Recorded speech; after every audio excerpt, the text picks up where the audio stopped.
Est-ce que le retour des Nordiques à Québec est possible actuellement? 2024, quand on regarde un peu le portrait de la Ligue nationale de hockey, le portrait de l'industrie du hockey, la ville de Québec, l'économie, le centre Vidéotron, évidemment. L'amphithéâtre est là depuis 2015 et aucune équipe s'est manifestée.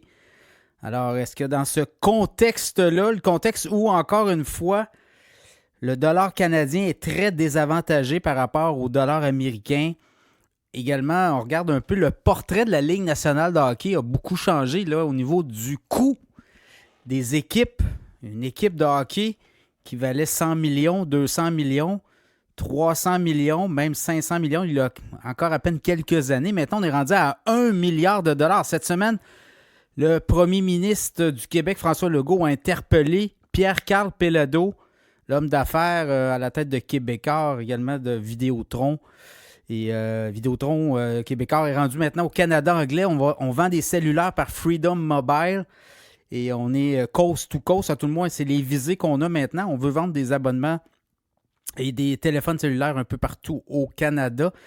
Et François Legault dit, écoutez, il a même interpellé directement Pierre-Carl Péladeau en lui disant, ben là, on pourrait faire équipe, on pourrait peut-être à 1 milliard de dollars. Je ne suis pas sûr que Pierre-Carl Péladeau a les reins solides. C'est pas moi qui le dis, là, c'est François Legault, clairement. Et on ne met pas 1 milliard si on a une fortune d'1 milliard. Là, donc, on met une coupe de peut-être 100 millions ou 200 millions.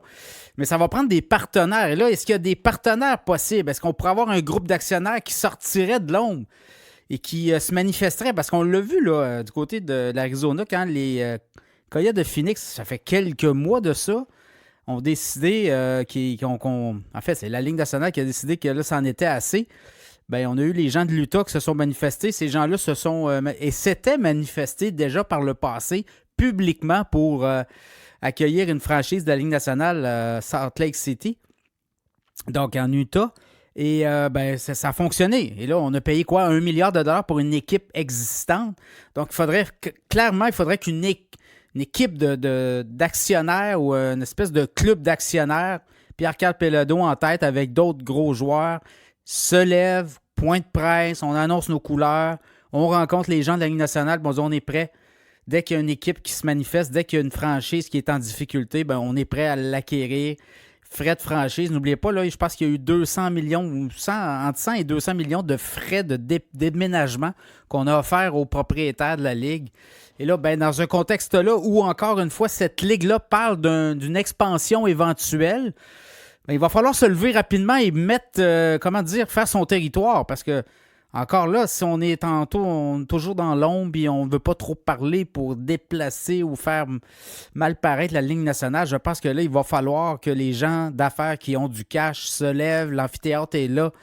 La ville est hockey. Il y aurait beaucoup de gens qui seraient prêts à faire des sacrifices pour aller au hockey. Évidemment, ça ne serait pas seulement les revenus de la billetterie. Là, maintenant, c'est très, très complexe. Il y a tous les droits de la télévision, les produits dérivés et beaucoup les réseaux sociaux maintenant là, qui font en sorte que les équipes sont capables de monétiser leur placement, surtout les propriétaires de l'équipe.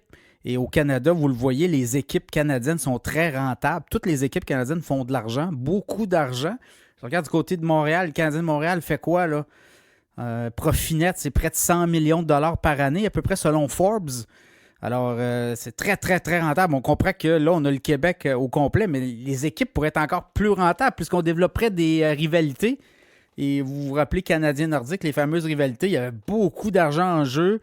Et l'économie était très axée. Regardez juste en Ontario, entre Ottawa et Toronto, comment les commerçants font de l'argent, les propriétaires de bars, les restaurants, quand il y a des rencontres, et ça devient un gros, gros buzz. Évidemment, à l'époque, c'était les brasseries, là, Molson contre O'Keeffe. Mais quand même, je pense qu'il y a quelque chose à faire là.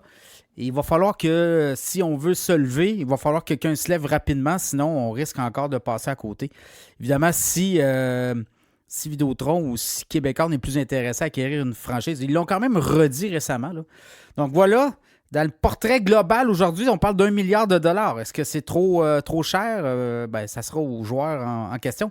Parce que si Pierre-Carl Péladeau ou le groupe québécois ne veulent plus de hockey professionnel, clairement, il pourrait y avoir d'autres groupes intéressés, d'autres propriétaires, et ça pourrait venir de l'extérieur. Là. Ça pourrait être des joueurs extérieurs qui comprennent le marché, très bien le marché de hockey de Québec et l'industrie du hockey au complet. Une franchise prend de la valeur rapidement. Une franchise qu'on paye 1 milliard aujourd'hui, ça peut prendre beaucoup de valeur. Vous le voyez, le Canadien de Montréal s'est payé autour de quoi? 500-600 millions de dollars. Et aujourd'hui, cette franchise-là vaut... on parlait récemment 1,5. C'était-tu 1,5 ou 2 milliards? Tout près de. Donc, évidemment, si un marché comme Phoenix, Arizona, se vend 1 milliard de dollars, imaginez une franchise comme le Canadien de Montréal. Donc, tout un investissement d'ailleurs pour la famille Molson et leurs partenaires. Voilà. Est-ce que le retour des Nordiques est possible? Ça va prendre des gens qui se lèvent et qui se manifestent et qui clairement disent oui, on le veut.